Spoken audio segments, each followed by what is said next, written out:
Salut à tous, bienvenue donc dans cette nouvelle vidéo. Alors on se retrouve aujourd'hui avec un nouveau tour de magie, un tour de magie avec une bague. Alors l'autre fois on avait fait ce petit tour qui est vraiment hyper sympa avec un super effet visuel. Cette fois-ci on va en refaire un autre qui est encore dans le même style. Donc toujours un super effet visuel et un tour de magie super simple à réaliser. Alors je mets je mets la bague sur le petit doigt et attention, la bague peut traverser le petit doigt. On peut effectuer la même chose avec l'annulaire. Donc voilà, j'ai la bague sur l'annulaire. Et attention, regardez bien. 3, 2, 1. La bague a traversé l'annulaire. Voilà, donc c'est un super effet visuel et le tour de magie. Ok, alors du coup pour les explications de ce tour de magie, de la bague qui passe à travers le doigt. Donc c'est un tour de magie qui est en fait super simple à réaliser, vous allez voir. Donc l'explication, on a la bague ici et simplement, attention, suspense, on fait ça, tout simplement. Alors je vais vous expliquer un petit peu plus dans les détails quand même.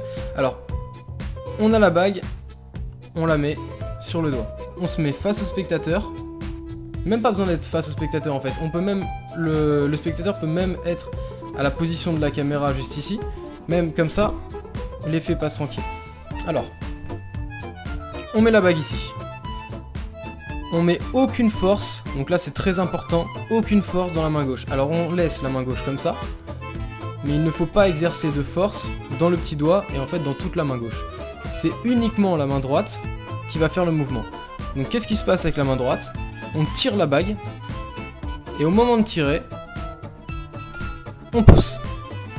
Ce qui fait que la bague, on va avoir l'impression en fait que la bague passe à travers le doigt. Alors on tire, on pousse simplement. Et au moment de pousser, on peut avancer, donc on garde avec la force du poignet. Parce que sinon la main peut partir comme ça. Donc on essaye de garder la main dans la même position. Mais par contre, on n'exerce aucune force avec ce petit doigt. Donc on met la bague, c'est uniquement cette main là qui fait la force. Donc on tire, on pousse. Et on essaye d'aller très rapidement. Donc ce qui se passe en fait au ralenti, c'est ça. Voilà.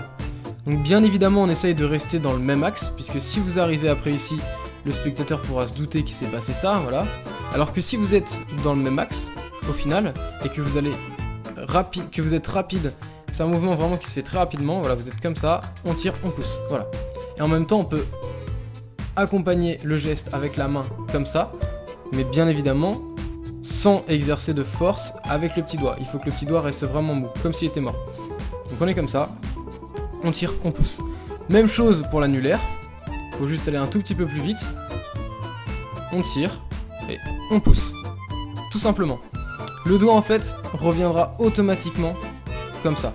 Si vous mettez pas de force dans le doigt, il va se passer vraiment ça. Donc hop, on tire, on essaie de rester dans le même axe et instantanément, il va revenir en fait. Donc ça va très vite. Vous pouvez effectuer un tout petit mouvement avec la main si vous n'êtes pas assez rapide et que vous avez peur que le spectateur voit le truc. Mais si vous suivez ces gestes là, donc on a la bague ici, on tire vers nous et on pousse d'un coup sec. Tout simplement. Le doigt reviendra, la bague passe à travers et normalement elle reste dans le même axe. Et on laisse le doigt mort. Voilà du coup pour les explications de ce tour de magie, j'espère que ce petit tour vous aura plu. J'espère que vous arriverez à le faire et qu'il aura un super impact sur les spectateurs. Donc si t'as aimé cette vidéo, tu peux cliquer en bas à droite normalement sur le petit pouce bleu. Si t'es nouveau sur la chaîne, tu peux t'abonner. Et si tu veux être mis au courant à chaque fois que je poste une nouvelle vidéo, tu peux cliquer sur la petite cloche qui se situe à côté du bouton s'abonner. Et du coup quant à moi, j'espère que cette vidéo t'aura plu et je te dis à la prochaine.